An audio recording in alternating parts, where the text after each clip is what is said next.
Estás a punto de entrar en La Quimera. Un podcast para descubrir las tendencias del cine del presente. En cada episodio, conversamos con destacados cineastas contemporáneos de la mano de Miquel Escudero. La Quimera. ¿Entras?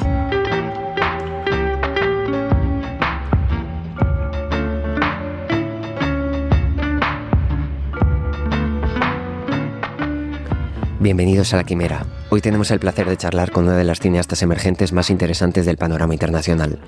Soy Miquel Escudero y hoy nos acompaña Elena Whitman.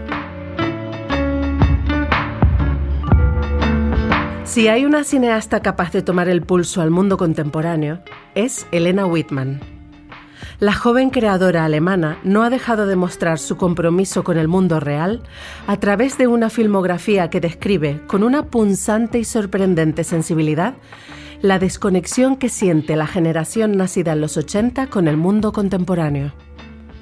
Sus películas son auténticas experiencias sensoriales, desde la hipnótica Drift, un auténtico poema del mar, hasta Human Flowers of Flesh, en donde intenta esbozar la imposibilidad de otro mundo posible. Sus piezas cortas también son auténticas exhibiciones formales cristalizadas en experiencias sensoriales muy particulares. Para Whitman, el cine es esa unión enigmática entre música e imagen, y su voz discurre entre los pliegues de ambas.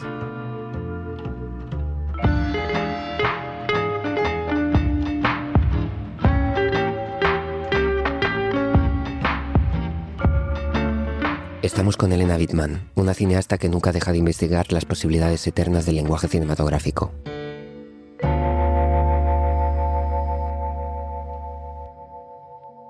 Hola Elena, ¿qué tal? ¿Cómo estás? Bienvenida a La Quimera. Muchas gracias por la invitación. A ti y por estar hoy con nosotros. También queremos dar las gracias al Instituto Goethe de Madrid que nos acoge hoy para poder hacer la entrevista. Tenemos un lugar un poco silencioso, ojalá. Sí. Quería empezar preguntándote si recuerdas la primera película que viste, si recuerdas si la viste en el cine, si la viste en televisión. ¿Te acuerdas de aquel momento? Qué buena pregunta. La primera película seguro que en la televisión. Uh-huh. Y no recuerdo cuál era, pero recuerdo una, era muy, muy pequeña, tal vez como, no sé, 4, 5 años, y tuvimos como una televisión chiquitita, también blanco y negro, Uh-huh. todavía, muy al principio, Uh-huh. y no sé cómo se llama en español, la verdad, pero es está como una adaptación de los libros de Astrid Lindgren, Uh-huh. Pippi Langstrumpf en alemán, esa chica con pelirrojo, Sí. bueno, eso, con las piratas. Uh-huh. Y yo tenía mucho miedo cuando yo me recuerdo de algunas imágenes en la isla con su padre y los piratas, y ahí sí tenía miedo. Eso era la primera. Y en el cine, no sé cuál era la primera, puede ser como Bambi, como Disney, algo así, pero una que recuerdo muy bien y que me gusta todavía es... se llama Eine unendliche Geschichte, como una historia sin fin o eterna. Así, ¿Cómo es? la historia interminable. Sí, puede ser, de Michael Ende, y después como esa producción que era, y me encantó. Y esa experiencia de cine es la primera que recuerdo. Sí. Bonito. ¿Y recuerdas si después de haber visto la película compartiste con alguien, con tu familia, si les contaste lo que habías sentido? En el caso de Pippi Langstrumpf, por ejemplo. Seguro, en los dos casos, porque con Pippi Langstrumpf eso del miedo, ¿no?, que tenía, no recuerdo cómo hablamos, pero estoy seguro que hablamos. Y después con La unendliche Geschichte, ahí recuerdo que lloraba mucho cuando se murió el caballo ahí, y no sé, y sí, mis padres también siempre les gustaba el cine y bueno, sí, el cine, las películas, en la televisión también, nunca vieron muchas series, por ejemplo, un poco, pero sí, películas. Entonces sí hablamos siempre mucho de eso. Y también porque yo crecí en el campo y nos fuimos siempre al cine en la ciudad, una ciudad pequeña al lado. Pero durante este tiempo todavía fue una cosa que hicimos con amigos. Era como casi cada semana nos encontramos en el cine y después salimos tal vez. Entonces fue una cosa muy cotidiana casi, ¿no? Para encontrarse como si fuéramos a un bar. No sé. ¿Qué tal? Sí, durante la adolescencia y todo eso. ¿Y en la adolescencia seguiste yendo al fuimos cine? mucho. No era muy buena la programación, porque bueno, en el viste, no había muy buenas películas, pero sí, íbamos y habían, bueno, sí, habían algunos momentos muy fuertes, pero era más eso de encontrarse realmente, de una vida social también. ¿Y hubo algún momento en esos intercambios, al estar hablando, en el que tú sentiste que tenías ganas de construir tus propias imágenes, que sentías que tú tenías ganas como de pasar del otro lado de la pantalla, de hacer alguna cosa allí? ¿Te sucedió en algún momento? ¿Recuerdas cuando eso pasó? Es muy como muy vago, no, sí, perfecto. es muy vago. No recuerdo un momento específico, pero sí empecé ya durante en el colegio. Por ejemplo, una vez organicé un taller, porque teníamos como una de esas semanas de proyectos, no sé. Y yo organizaba con una amiga una semana donde miramos como películas y hablamos de ellos, y también creo que hicimos algunas, bueno, más como ejercicios, intentamos cosas, ¿no?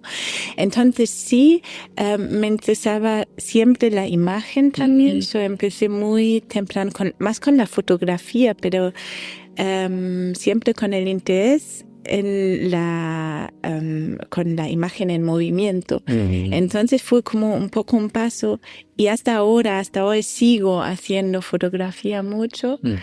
Y no sé, nunca tenía como esa visión de mí como directora o cineasta.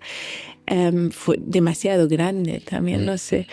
Nunca pensaba así, pero sí me gustaba hacer eso, y era muy claro que, por ejemplo, delante de la cámara, este espacio nunca me gustó. Entonces fue siempre como eso de la mise en scène, ¿no? La puesta en escenario, construir, pensar en imagen, no sé, mucho con sonido desde los principios. No sé, eso siempre me interesó mucho, y después fue como muy orgánico todo el camino. Y una experiencia clave con la recepción fue cuando trabajaba en Oberhausen.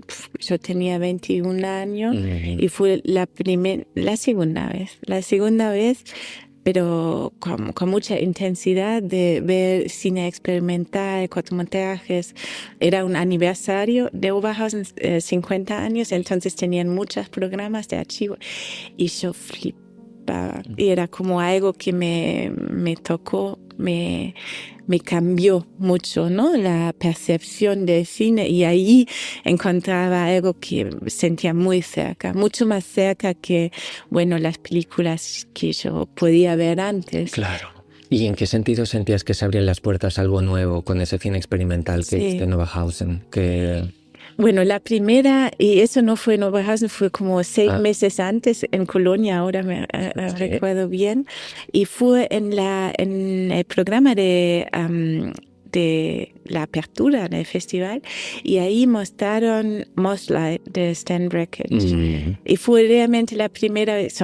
creo que 2 minutos en silencio, y yo no sabía qué era, pero me pasó algo. Yo entendía como la posibilidad de cine también, de este espacio muy particular, de ver ahí una cosa que tal vez sí no entendía, pero sí entendía, ¿sabes? Y es muy difícil de explicar lo que me pasó, pero era algo muy corporal, muy profundo, ¿no? Y después en Oberhausen podía ver más y después, me abrí, ¿no? Me abrí a este mundo. Claro.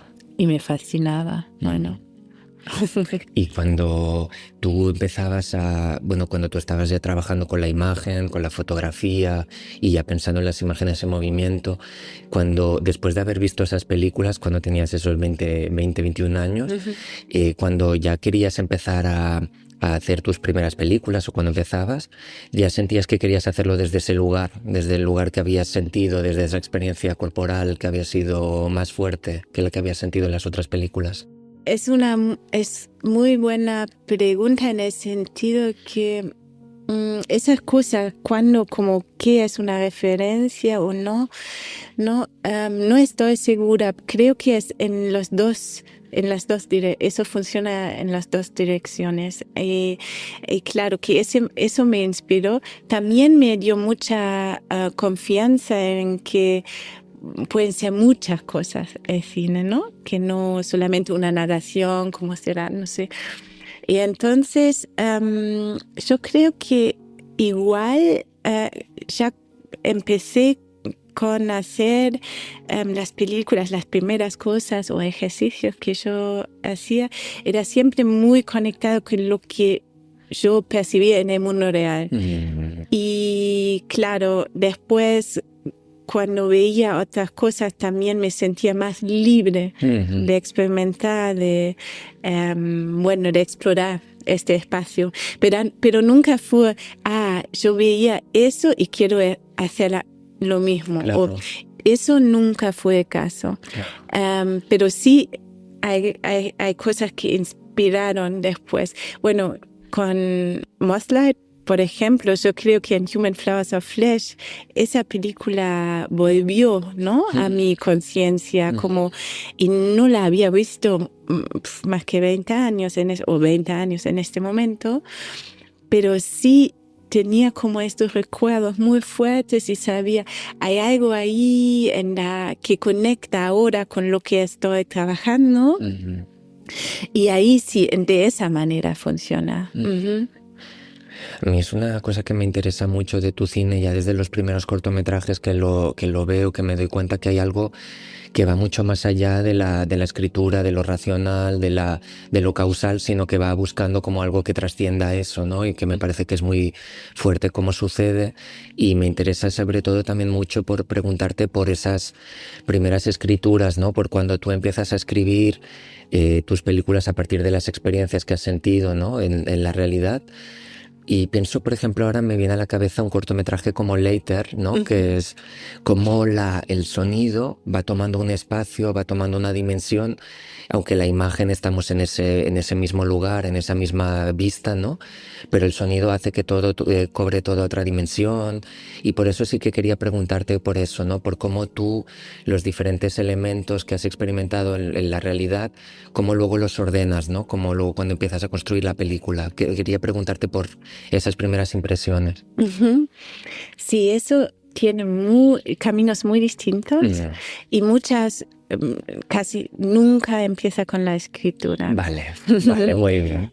Y a veces no hay nada de escritura en esa. Por ejemplo, en este trabajo, en este cortometraje Leita, no escribí ni una palabra. No. Tenía esa toma,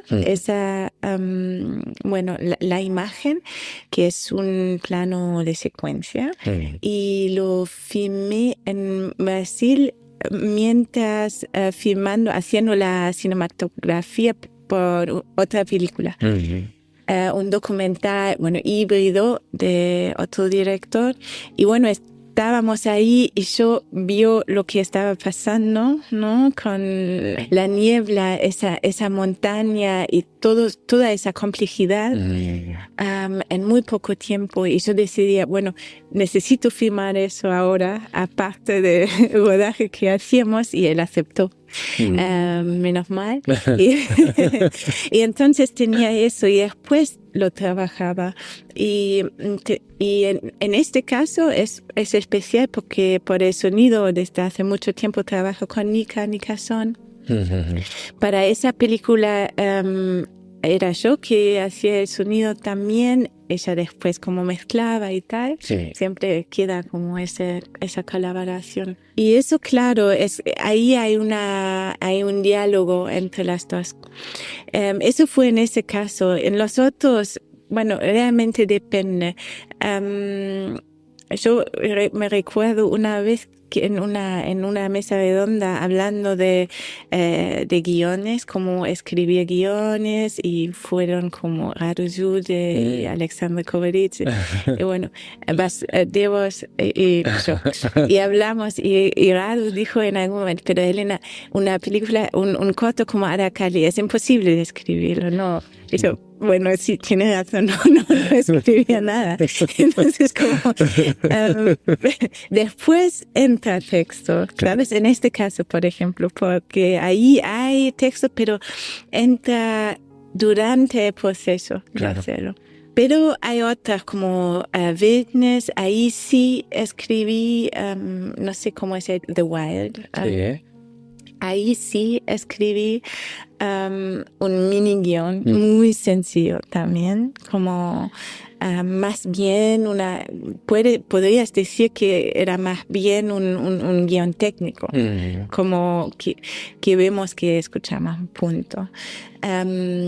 Después con los largometrajes, ahí cambia, pero cambia con Human Flowers of Flesh realmente, porque con Drift tampoco tenía guión. Y ahora ya como en Human Flowers of Flesh y mi nueva película sí escribo, pero un poco sigue la misma lógica. Estoy como cuando escribo ya había hecho muchas investigaciones de imágenes de sonido y tal. Sé muy bien, siempre como muy concreto, y ahí escribo muy rápidamente. Pero sí, realmente depende. Con los cortometrajes sí es cierto que quiero mantener cierta libertad también con eso. Y lo que ayuda es que no lo hago muchas veces completamente independiente, como yo hago la cámara y edito, es posible. Claro. Y ahí no es necesario escribir algo, porque mucha escritura también es solamente porque necesitas convencer a los que dan dinero, tal. Bueno, sí, total. Entonces es eso. Y ahora, y con respecto a las investigaciones que tú haces para tus películas y que luego allí cuando luego vas escribiendo también, o sea, como durante el rodaje, ¿qué tipo de investigaciones son para ti? ¿Son el hecho de conocer a los espacios, de conocer a las personas que vas a filmar? ¿Cómo trabajas en esas investigaciones? Bueno, lo más pasar tiempo. Pasar tiempo con los lugares, con las personas. Claro. Es realmente eso. Claro. Como cuando digo investigaciones, sí. No, claro, también después, bueno, también cada película tiene muchas capas, claro, ¿no? Y también investigaciones bueno, esto son como research, ¿no? Claro. Sí hay, como en Human Flowers of Flesh, la Legión Extranjera, bueno, toda la historia de Francia, Argelia. Pero en general es realmente visitar los lugares, quedarme ahí, observando mucho, escuchando, y es eso. Y después, porque se revela todo ahí para mí. Si estás pasando tiempo y realmente como observas y estás ahí, todas las cosas se revelan en sí, no sé. Pero pues, me parece así como muy justo. De hecho, creo que hay algo que que es muy bonito en tu cine, ¿no? Que además en los cortometrajes y en los largometrajes también, ¿no? Pero que es la sensación de que hay algo como que siempre se está revelando, ¿no? Como que la cámara está buscando algo y hay algo que se va revelando poco a poco, ¿no? Por ejemplo, en algunos momentos, en algunas panorámicas, ¿no? Cuando damos la sensación como que estamos como esperando o viendo cómo de alguna manera puede llegar alguna presencia, aunque haya ausencia, ¿no? Y pienso también en eso. También te quería preguntar, en algunas de las imágenes que son muy fuertes, ¿no? Y muy potentes en tus películas, como que a veces parece que está pasando alguna cosa, estamos viendo como un reflejo y luego después a través ahí en el reflejo es como se revela una imagen, ¿no? Y por eso te quería preguntar por esa escritura de esas imágenes que, aun cuando no la escribas, son imágenes, son ideas que te vienen cuando estás ahí pasando tiempo, se llegan ahí, ¿no? Cuando pasando tiempo en el espacio. Sí, muchas veces es así. Después, claro, sigo trabajando, ¿no? Con esas observaciones. Entonces, no es que cuando estoy ahí, por ejemplo, muy pocas veces estoy con mi cámara. Hago fotos, eso sí, pero y escribo como notas. Estoy como observando algo y después lo tomo como material y estoy para el rodaje, busco eso otra vez o lo creamos, ¿no? Claro. Pero viene de esas experiencias pero todo es como está muy preparado. Muchas veces ya sé exactamente dónde poner la cámara, con qué objetivo, porque eso había ya hecho en eso, ¿no? Durante este tiempo de preparación. Entonces ahí hay una precisión que me hace posible durante el rodaje que yo puedo estar ahí con mucha tranquilidad y puedo ver lo que ocurre ahí realmente, porque siempre es eso lo que busco, esa sorpresa, como esa magia que nunca puedes prever, que no puedes controlar. Eso es, el límite es si tienes que como abrir este espacio, ¿no? Como para las cosas pueden pasar, pueden ocurrir. Y es algo como muy riscante, tal vez, como con riesgo, arriesgado. Pero yo como tengo ahora la experiencia que siempre pasa, les tengo mucha confianza. Pero eso, claro, es también cuando en nuestras económicas de hacer cine o de producir más con largometrajes. Cortometrajes es distinto, tengo realmente más libertad, pero con largometrajes, claro, yo tengo esa confianza, pero por ejemplo, los productores ahora en Alemania sí trabajamos hace mucho, ellos también creo, pero siempre es otra cosa. Ellos que, bueno, quieren saber, ¿no? Sí, yo digo, bueno, pero es esencial dejar este espacio, dejar un espacio de no saber. Exacto. No sabemos. Pero sí creo que ahí puede pasar algo. Y eso me interesa. Es como también aquí ahora, justo hace 2 días nos encontramos con actor y lo que para mí es suficiente es conocerle. Tomamos un café. Yo no hago un casting, por ejemplo. No necesito. Si y fue el caso, me encantó. Entonces, como si llega algo de este encuentro que veo una presencia, como también cosas que tenemos en común de una curiosidad, una sensibilidad. Y ya me imagino con la otra figura, que también es un ser humano, la actriz que está ahí. Y sé que ahí algo va a pasar. Claro. Y algunas cosas puedo imaginar, algunas cosas están escritas, pero después hay mucho más que quiero descubrir. Claro. Y ahí eso va a pasar. Claro. Ojalá. Sí, ojalá. Hacemos ahora una pequeña pausa para dar paso a Beatrice Fiorentino, que ahonda en cada episodio de La Quimera en los conceptos clave del cine actual. Presente histórico. 3 películas, un estado de ánimo.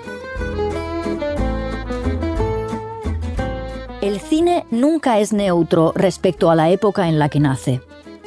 Por un lado tenemos a la industria, que mide cada gesto, pesa las palabras, calibra las posiciones para no perder público y mercados. Por el otro, hay películas que rechazan esa prudencia y deciden situarse dentro del presente, en sus puntos más sensibles. En época reciente, frente a cambios radicales que interesan al mundo entero, este cortocircuito se ha vuelto especialmente evidente.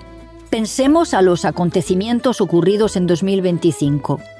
Mientras buena parte del sistema intenta seguir moviéndose en una línea de supuesta equidistancia respecto al denominado conflicto palestino-israelí, una película como La voz de Hind de Kauter Benania nos obliga a mirar de frente la cuestión. En la pasada edición del Festival de Venecia, aquella cautela generalizada dejó de ser sostenible. Días antes del estreno, el colectivo Venice for Palestine había solicitado públicamente al festival que tomara una postura clara ante la ofensiva israelí en Gaza y que asumiera su responsabilidad cultural en un momento de violencia extrema. Peticiones formales circularon ampliamente en la previa del certamen, situando al festival frente a una pregunta incómoda que el resto de la industria seguía esquivando. Esa presión desembocó también en una manifestación pacífica y muy concurrida que tuvo lugar a pocos metros del Palazzo del Cinema y que hizo visible que el presente histórico no podía mantenerse al margen del evento. En ese clima, La voz de Hind no era simplemente una película importante, era un espejo inmediato del mundo que ardía fuera de la sala. La película de Benania parte de hechos reales. Hind Rajab, una niña de apenas 5 años, fue asesinada junto a su familia por disparos del ejército israelí en Gaza en enero de 2024.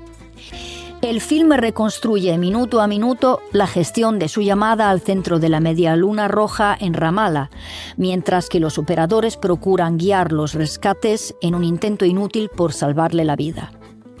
No hay heroísmo, no hay catarsis, no hay final feliz. Solo el uso desnudo de las grabaciones originales, con las que un grupo de actores interactúa para reconstruir la verdad de aquellas horas. Este es el núcleo central de la película, mostrar cómo un sistema que se define humanitario, con la posibilidad que ésta también pueda leerse como metáfora del mundo occidental, puede convertirse en la práctica en un dispositivo que acompaña la muerte sin lograr evitarla.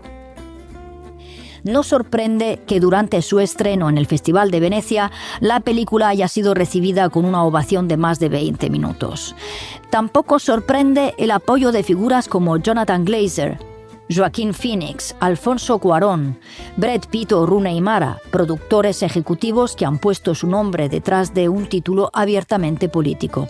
Lástima que el jurado presidido por Alexander Payne haya perdido la oportunidad de situarse dentro de la historia, respirando el clima que rodeaba el festival en esos días. Premiar La voz de Hind no habría sido un gesto meramente político, habría significado reconocer una forma lúcida y radical de cine contemporáneo.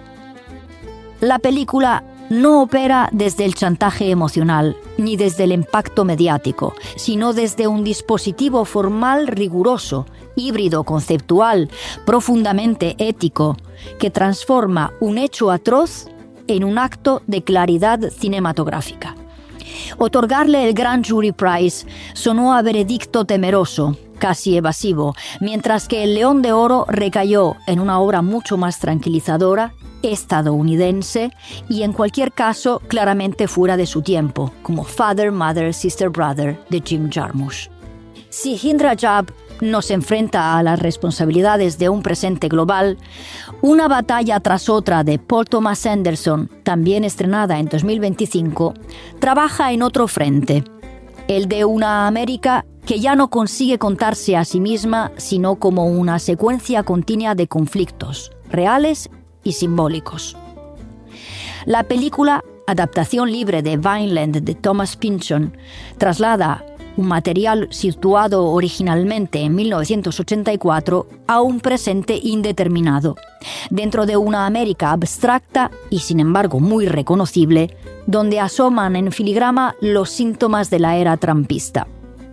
supremacismo, violencia institucional o nostalgias tóxicas por un pasado que nunca existió. Anderson no se limita a abordar un tema político. Desmantela el punto de vista único, multiplica las trayectorias, rompe cualquier ilusión de linealidad.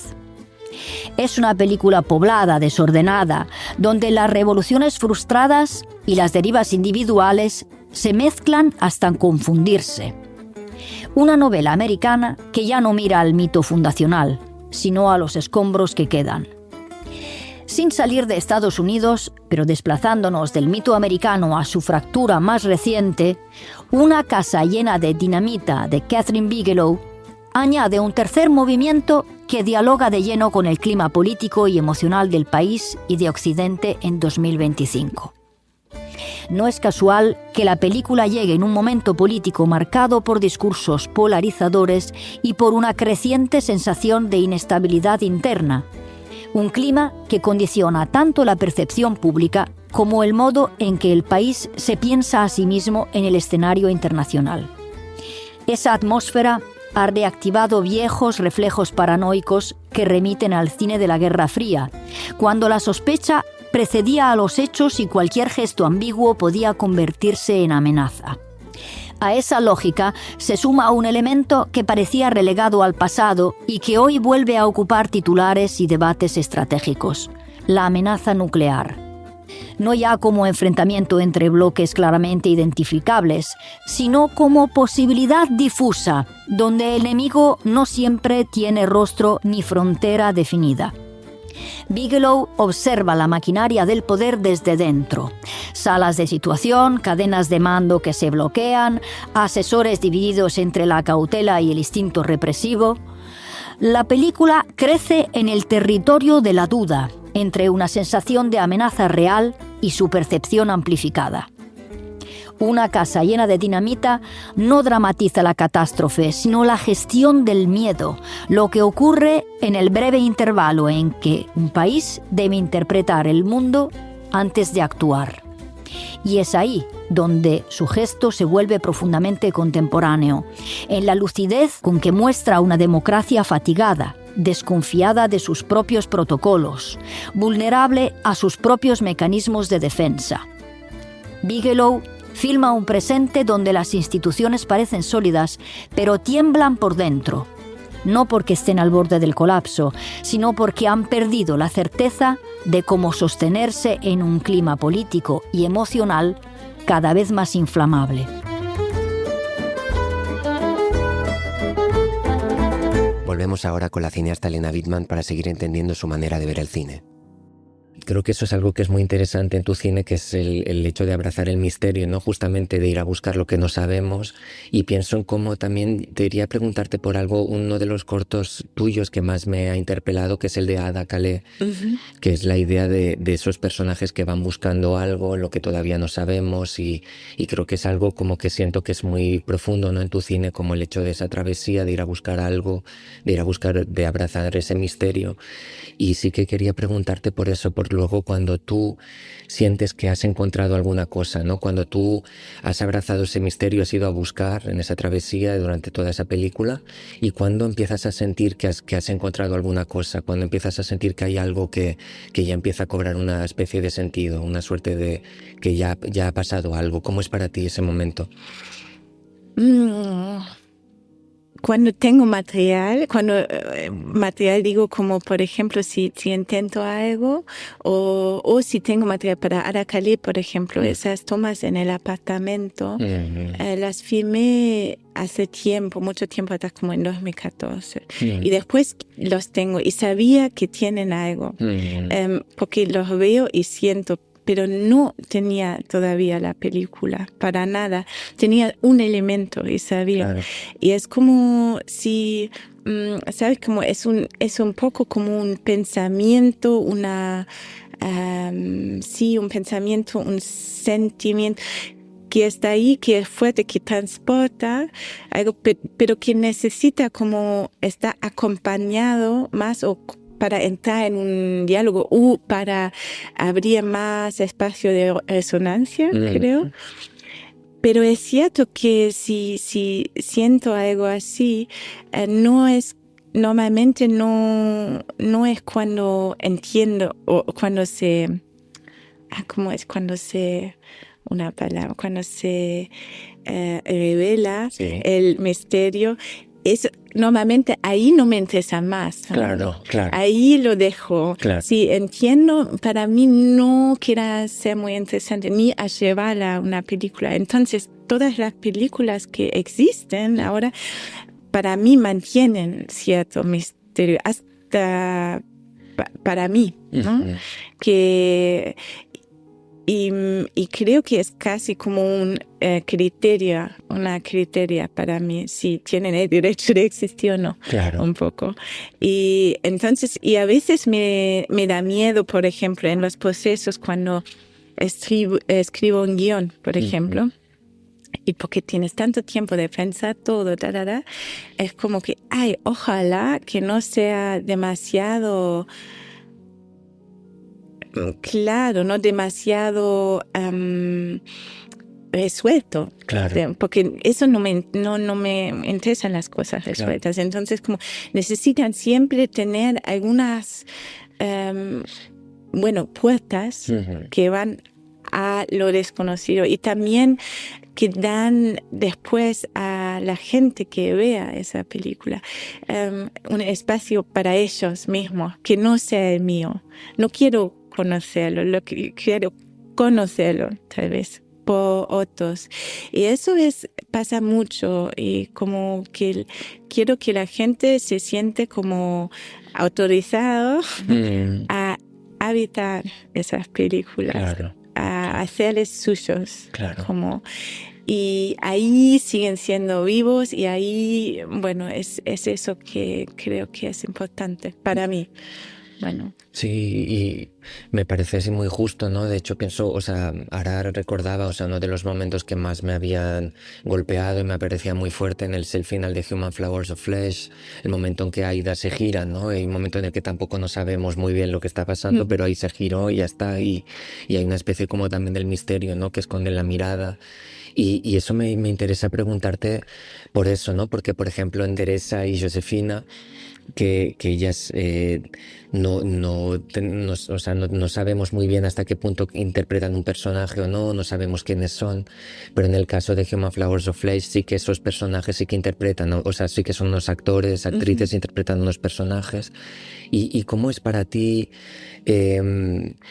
ese misterio también del personaje, ¿no? Porque como quiero decir, una cosa también ese es el misterio de la persona, ¿no? El misterio del ser humano, pero luego, claro, hay un personaje que normalmente por definición el personaje sí que está más definido que la persona, pero sí que, porque de algún modo también un personaje sí que es limitado, ¿no? En el hecho de ser personaje, o al menos así lo veo yo, pero por eso me interesa preguntarte por el misterio, ¿no? La escritura de estos personajes en el caso de Human Flowers of Flesh con respecto a los personajes de Drift. Sí, es como también hay diferencias porque en Human Flowers of Flesh también hay muchos personajes de la película que son muy inspiradas de las personas que las incorporan.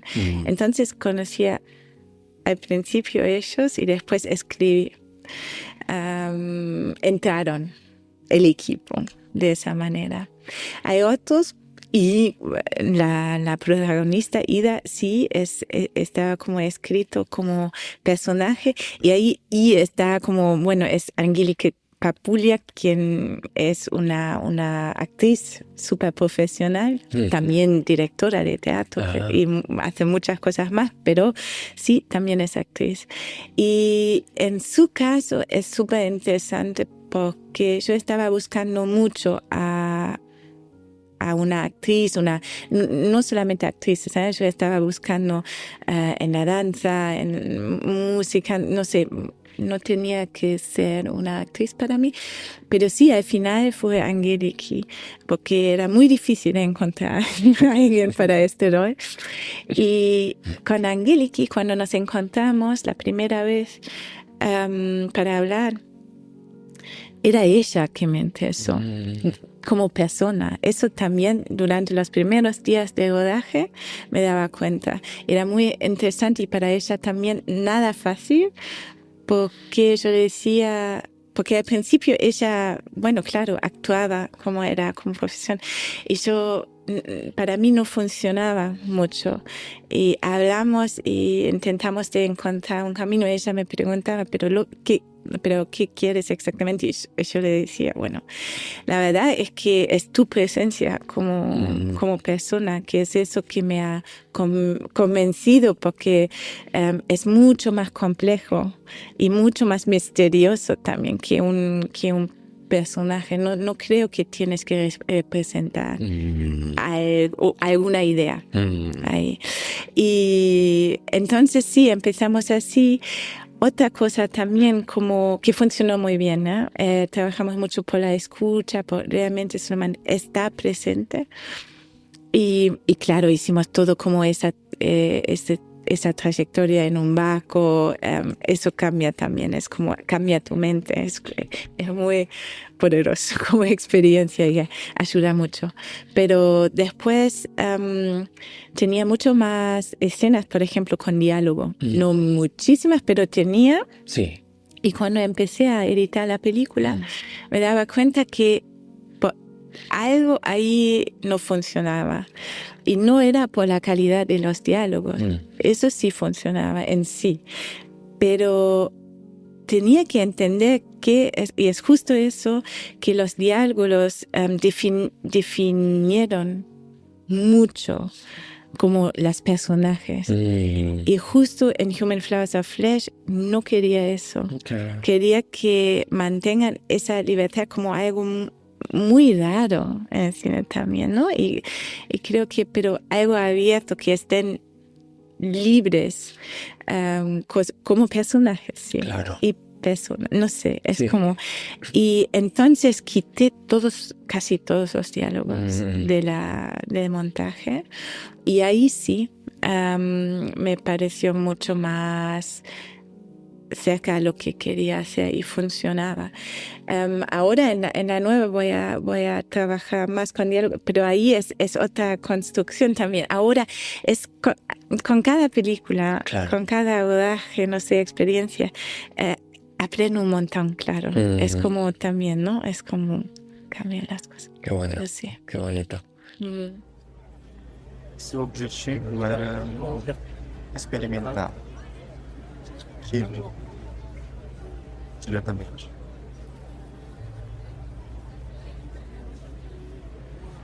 Para depois escrever. Não sei se foi uma decisão biológica para a legião. Eu não acho que foi. Te quería preguntar justamente por eso, ¿no? Por los diálogos en Human Flowers of Flesh, cómo llega aquí, sí, bueno, en la escritura de esos diálogos, cómo nace. Hay una cosa, lo comparto solo como una impresión, ¿no? Que algo que me interesa mucho, que es son como una especie de diálogos como si llegaran fuera de tiempo, ¿no? Que está ahí un espacio, pero como si estuvieran fuera del tiempo, más allá del tiempo. Y es como una voz que no sabemos muy bien de dónde nace, están allí, están conversando, pero no sabemos de dónde sale. Y pienso un poquito, me pasó, ya la había visto la película, pero al volverla a ver, pensaba un poco en el año pasado, en Marianne Bad, de Alain Resnais, y me pensaba un poco como en esa voz como que atraviesa el tiempo, ¿no? Y hay algo que me parece muy poderoso y por eso quería preguntarte sobre todo por cómo los pensaste y sobre todo luego cómo los hiciste existir en el montaje, ¿no? Como retomando lo que estabas diciendo ahora. Qué bonito lo que dices, como me gusta mucho como pensamiento y creo que ahora sí lo que escuchamos de voces en Human Flowers of Flesh a veces es solamente sonido también, eso también existe en la película, pero y muchos son relatos, ¿no? Son más bien cosas que uno cuenta al otro o una persona lee al otro. Y para mí eso es un gesto que me parece muy tierno, muy generoso, muy bonito, no sé, siempre me pareció así. Bonito. Y es como, no, algo para compartir que sí tiene que ver y tiene como se conecta, claro, en la película, con lo que vemos en la película, también con la situación en donde se encuentran los personajes. Pero es algo que queda ahí un poco, ¿no? Es algo también muy independiente, como son las figuras también. Y me imagino que esa impresión que tienes viene de ahí. Porque después, claro que hay también esas situaciones cuando la voz la escuchamos muy bien, aunque vemos que la situación está más lejos. Eso sí en la película de René, que también un texto de Duras, que bueno, que sí que aparece en mi película también, porque ella tiene, de todas maneras, tiene esa conexión entre la escritura y el cine que me parece alucinante. No sé, es como en las dos, ¿no? En su cine con la escritura, en su escritura con el cine y todo junto, que es algo muy especial. Totalmente. Y me encanta, o me da, no sé si me inspira muchísimo. Entonces sí, para mí algo muy natural que entra ahí, por ejemplo. Pero sí es eso de tener los textos. Sí, creo que guarda su independencia. Ahora cuando pienso podría decirlo casi de todo. También como mismo una figura como Galú, ¿no? O Denis Lavant, que viene de como fantasma de otra película, de otro tiempo, pero sí también tiene su independencia y ojalá es algo que quiero. Sí, y eso es me parece muy bonito, ¿no? Porque el personaje de Galum, ¿no? De Denis Lavant, que existe, claro, de nuevo es una presencia, ¿no? Va más allá de lo que representa, pero es eso, se convoca la presencia, ¿no? Y de nuevo también es otro momento fuerte de la película cuando también le vemos el rostro, ¿no? A Galum también, ¿no? Y sí. Sí, creo que para él eso también es interesante cuando hablamos de las personas y personajes. Sí. En este caso, Denis se recordaba muchísimo, muy bien, por ejemplo, los ritmos, las canciones que cantaba en Beau Travail, como 25 años después, o más. Y sí, es como entonces es también algo que lleva en su cuerpo y aparece otra vez, pero tampoco era algo que él tenía que aprender o era algo que, él llevó consigo y fue como muy, muy fácil también de incluirlo. Eso ahora pienso, ¿no? Son como capas de experiencia. Sí, que vemos en los productos, pero quedan también con la gente que está en vivo, sí. Totalmente, claro. También pienso eso, sí, ¿no? También lo hermoso también, ¿no? De Denis Lavant, que llega ahí como aceptando también de eso, ser presencia, no viene a representar nada, no viene a hacer de nada y hay algo que por eso opera, ¿no? También que es fuerte también. Parece también un actor también tan famoso, ¿no? Tan importante, ¿no? Que viene y no sé, me parece muy emocionante, la verdad. Pero eso es también lo que me doy cuenta también toda la gente con quienes trabajo y eso es muy importante para mí. Lo hacen por otros motivos que por, no sé, tener un espacio muy importante, grande, no sé, puedo decir algo. Cada uno creo que tiene su motivo, no siempre son los mismos, pero es algo que les, no sé, que les tiene. En el caso de Denis, sí, seguro él quería venir, le gustó, cuando hablamos que le encantó esa idea de, ¿cómo se llama? En inglés sería haunting the streets of Sidi Belaves. Sí. Haunting, como un fantasma, ¿no? Sí. Como de... Sí, como una... Sí. ¿Cómo es? Spell, como un... O hechizo fantasmal, algo así. Como sí, algo así, ¿no? Y tomé este espacio en la historia. Bueno, Sí, sí.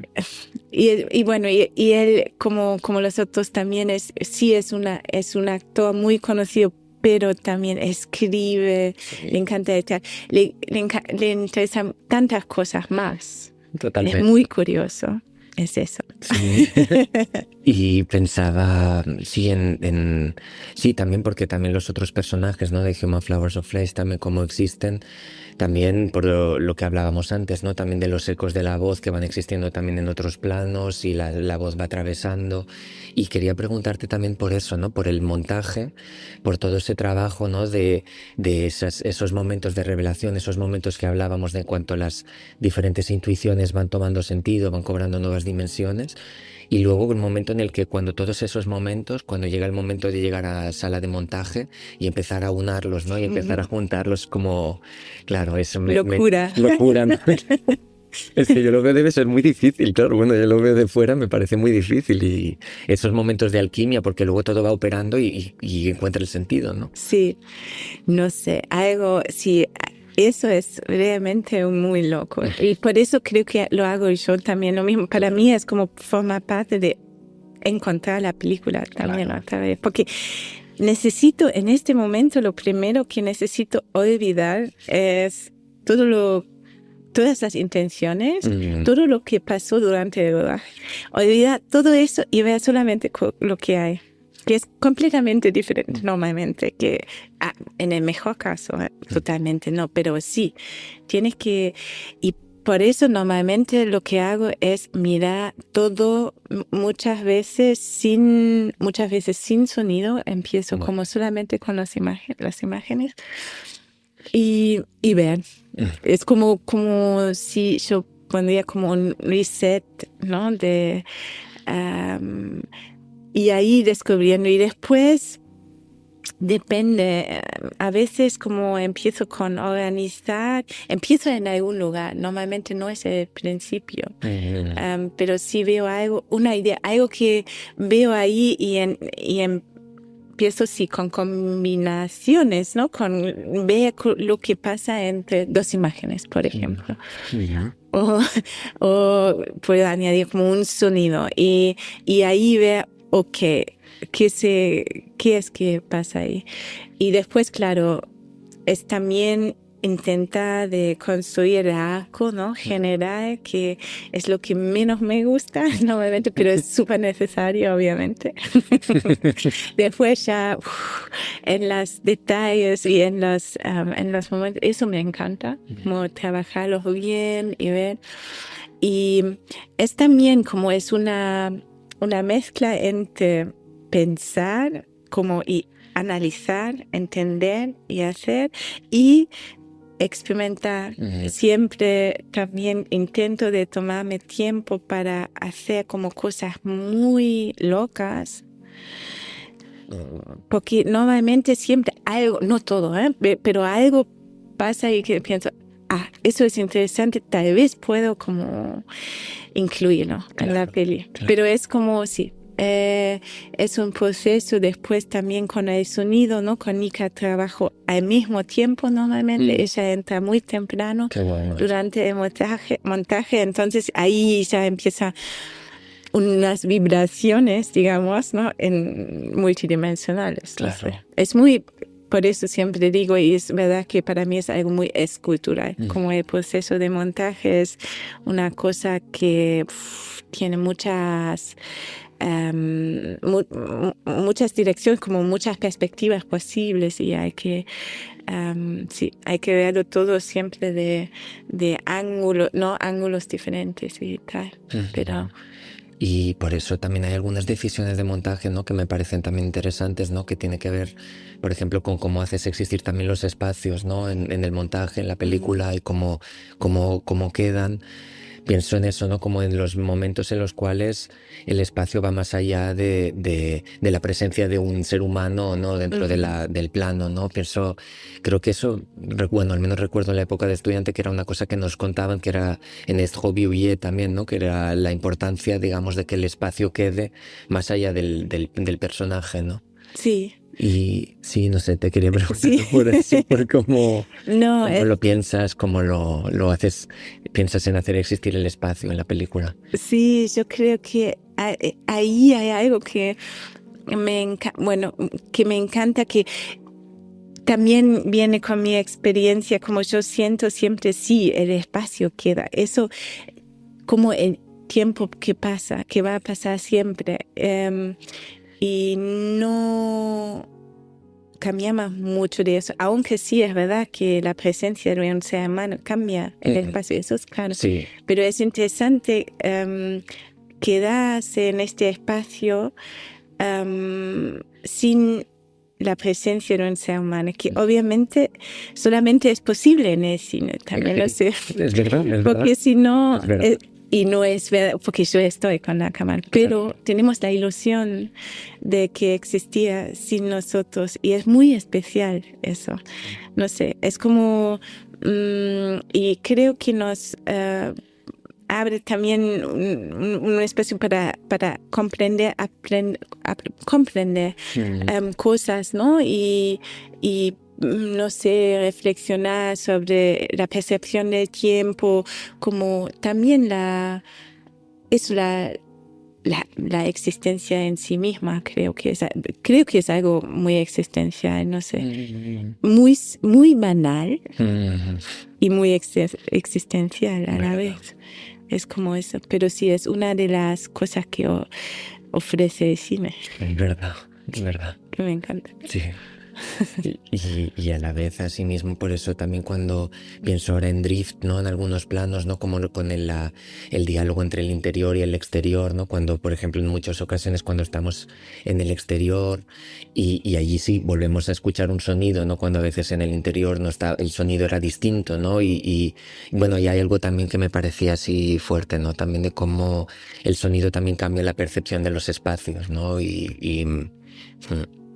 Sí, ya que cuentas siempre mucho cuando hablas ahora de, por ejemplo, hay una decisión que es bastante radical, creo que en el montaje en Drift, cuando cambiamos de Hamburgo, vemos como la habitación cambiada y vacía de Josefina, porque no sabemos cuánto tiempo ha pasado, y cambiamos a Antigua con Teresa, que está sentada adentro escribiendo. Y claro, ahí, porque estamos en el Caribe y las ventanas no tienen vídeos, y entonces escuchas el afuera, hay tantas diferencias entre esa toma en Hamburgo, donde llueve, las ventanas están cerradas, la luz obviamente es distinta, pero sí también después eso, los sonidos que entran, y después también la calidad de sonido, obviamente lo que escuchamos, pero ya eso, creo que eso me encanta, que contar las cosas con algo muy minimal. Porque yo tenía como planos en el avión, yo podía contar como toda la conexión, cómo llegar de este punto a otro, pero si no es necesario, prefiero siempre de reducir. Claro, porque ahí queda más, bueno.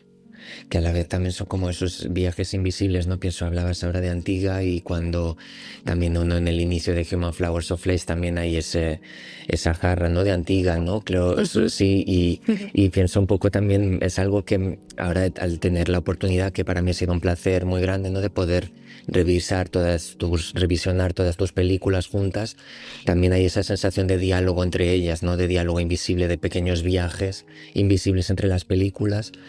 Y sí, no sé, te quería preguntar cómo, si es algo, ¿no? Cuando tú estás trabajando en una película, si de alguna forma también hay algunas cosas que has experimentado en las otras películas que siguen viajando contigo, que siguen yendo contigo. Sí, mucho. Normalmente es lo que pasa porque es tan entretejido como hacer películas con mi vida, es como es la misma cosa, claro, un poco, ¿no? Y son la misma gente, no sé. Entonces, sí, cuando para mí hacer películas es parte de eso, pero realmente es como si tejar. Sí. Tejar, ¿no? La matiz de la vida. Sí. Bueno, y eso es como... por un lado puedes crear situación, puedes inventar, que me encanta como opción, pero después son todas esas cosas que pasan, todos los encuentros, no sé, que el desconocido, que te lleva a lugares nuevas y con muchas nuevas preguntas también. Y normalmente sí, eso entra después en la nueva película y siempre hay esas conexiones, a veces sí con este coral, pero este coral, por ejemplo, que aparece en Drift, en Human Flowers of Flesh, en el comienzo, sí. Está en mi apartamento, ¿no? ¿Sabes? Como entonces yo es como, y sigue sí existiendo ahí. Después también con personas, por ejemplo, en mi próxima película, la protagonista va a ser camarera en Human Flowers of Flesh, ¿no? Qué bueno. Ay, y ahora, bueno, va a viajar. Y eso no me quedó claro cuando empecé a escribir esa película.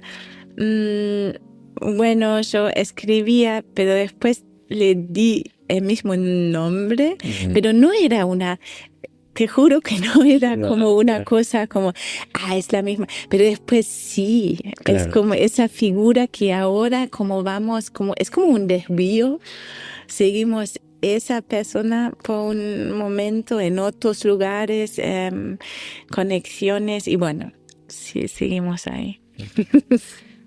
¿Y qué tiene para ti un proyecto, una idea, o para despertar en ti el deseo de ir hacia allá, hacia construir esa película, hacia empezar a imaginar esas películas, esas imágenes? Algo que sí para mí es un criterio valiente para seguir una idea es cuando algo mueve, cuando vuelvo a pensar en la misma cosa muchas veces. Claro. Eso puede ser un lugar, una situación, un estado también. Ahora ya, por ejemplo, estoy empezando a pensar en otra película que ya sé que va a requerir mucha investigación porque es muy, muy loca, pero que tiene mucho que ver también con en lo que nos encontramos y los tiempos y un deseo ahí de encontrar también siempre mucho la libertad, cierta libertad con responsabilidad, no una libertad egoísta o individualista, eso no me interesa nada, pero otra forma de libertad y de, no sé, resistencia. Y sí, eso, bueno, entonces eso, y cuando eso siempre después como conecta con cosas, y ahí es un comienzo, pero es eso, si queda conmigo durante 1 año, 2 años, ahí empiezo. Así era. Muchísimas gracias por tu generosidad, ha sido un placer enorme. Muchas gracias. Muchas gracias, Miguel. Un honor de estar aquí. Para mí también. Muchas gracias. Nos despedimos de Elena Wittmann con el deseo de seguir viendo sus películas y que nunca deje de contarnos sus historias.